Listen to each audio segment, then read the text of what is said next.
When your garden feels busy or chaotic, often the culprit is color, even if all of those colors are beautiful on their own. So today what we're going to talk about is color harmony. And harmony is how all of the colors in your garden look together, not how many that you're using, but how they look together in the space.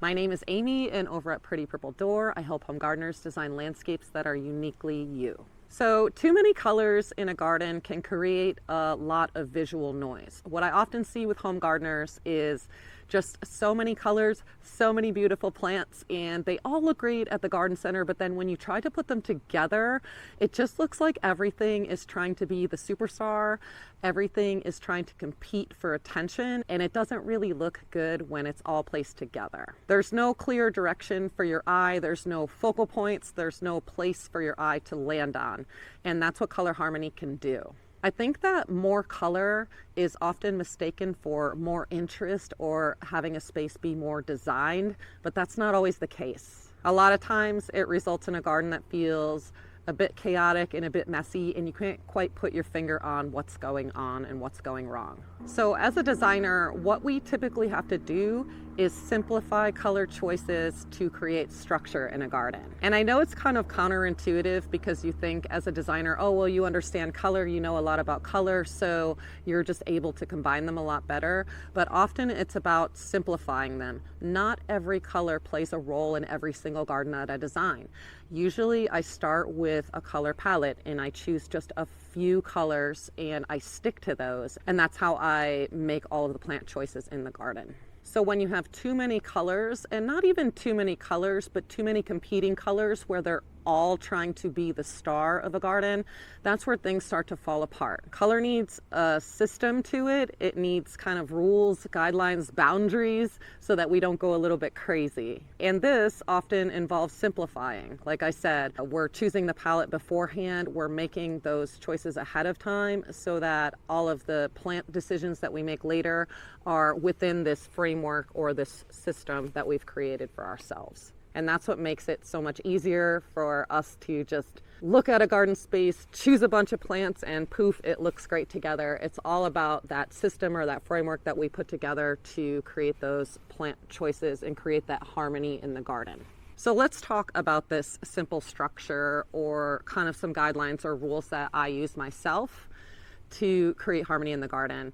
The first is to have a dominant color that you're going to choose for your color palette. So pick that one color. You're going to use that the most in your garden. You're also going to have a secondary color that you use quite a bit in the garden, but maybe not as much as that dominant color. And then you're going to have an accent color that you use very sparingly, and it's just for those pops of color and to add that rhythm to create spaces for your eye to look at as you go through the garden and really stand out. If you're looking for a guideline as far as how much of a dominant color do I use, how much of a secondary, how much of an accent, a really good design rule that a lot of people use, I don't go by this very strictly, but 60% of the main color, then 30% of the secondary color, and then about 10% of an accent color. So you can kind of use that as a guideline of about how much of that color you should use in your garden.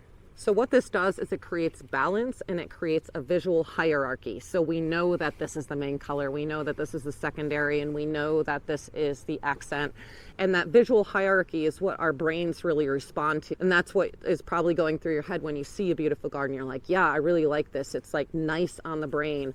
Our brains like some kind of order and structure to it. So that 60-30-10 rule can really come in handy there. I know a lot of people get a little put off by limiting your color palette or choosing specific colors. And I totally understand it because you only have one garden, right? You only have one space. So if you want to use all of the colors, it feels really restricting. But often creativity comes from those restrictions. And I find that it helps me to choose different plants that I may not have thought of before because I'm kind of restricted to those specific colors. So I'm learning a lot more about plants. I'm doing a lot more research. I'm trying things I haven't tried before. And in the end, I get a better result. So think about it as choosing just a direction for your garden, not limiting your creativity, but this is the direction that I'm going in. And a great way to figure out what direction to go to and what color to choose as your main color is just to do some research and find some inspiration photos of gardens that you really like, or maybe you visited botanical gardens and you see something that you really like. What's the main color? Can you pick out of that garden what is really working? Can you see that 60-30-10 rule or something a little bit different? There's all different rules that you can use. So maybe you're going to see something else where it's equal parts of 3 different colors, and that's what you're attracted to. So I think the best place to start with color is to do that upfront research into inspiration photos and just pinning different things or saving different photos that you really like and trying to find the commonalities between those, and then let that lead the choices that you make for your own garden. So the thing about color harmony is that it's really just about repetition. Repetition is the key to creating a harmonious garden. So when the same color is showing up in multiple places throughout a garden, our eye just naturally flows through the garden and we see it all instead of just focusing on 1 or 2 small plants.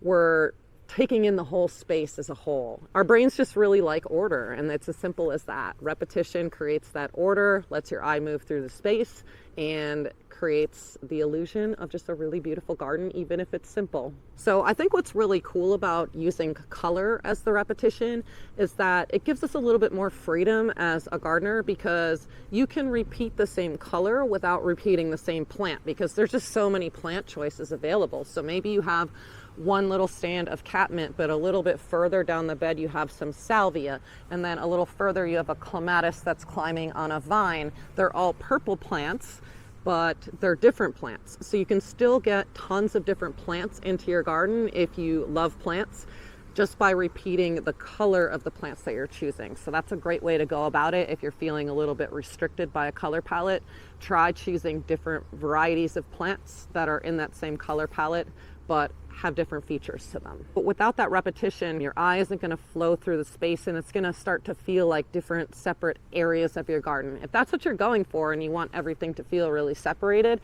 great way to do that is to use different colors in different areas. But if you want your eye to flow and to really take in the whole space, repeating that same color throughout is going to give you that harmony. So without repetition, colors can feel really random, and with repetition, your color choices start to feel really intentional and really designed. So I often get asked when I bring up this topic, I love color, I want every color, I don't want to have to limit my choices. And to some extent, it's your garden. You can do whatever you want. I'm just a person on the internet trying to teach some design knowledge. So if you don't want to follow my advice, it's totally fine with me. I'm not going to be upset with you at all.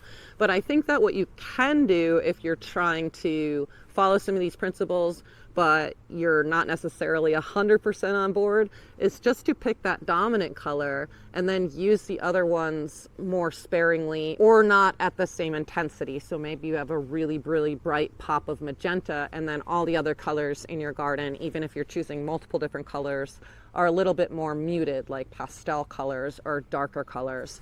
Just keep one that's really bright and dominant and choose different colors throughout your garden, but make sure that you have something that's special and something that's a focal point, and repeating that throughout your garden bed. Even if it's surrounded by a lot of different colors, that can be a way to kind of combat that without having to give up all of your color choices and using everything in your garden. The other thing that you can do is just make different garden areas have different color palettes. That's what I do in my own property, in my backyard. Magenta is sort of the main color that I use. I have pops of chartreuse for that accent color, and then I have the pinks and the purples as sort of that secondary color mix. But in the front, I definitely lean towards more purples and teals, and I have orange as an accent.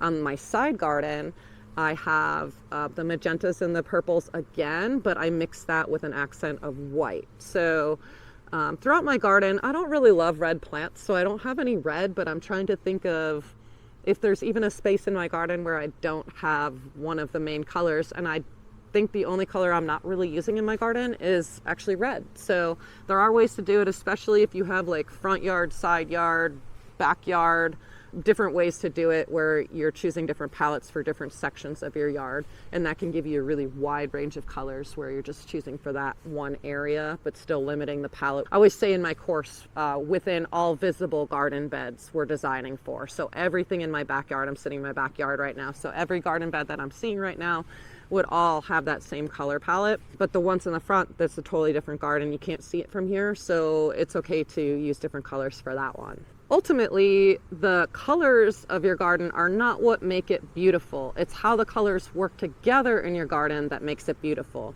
It's those design choices that you're making that will turn it into something really unique and really special, and just that wow factor that you're looking for. I do have another video on this channel. It's all about common color mistakes I see people make. So you may enjoy that video. I'm going to leave a link to it right here, and I'll see you over in the next video.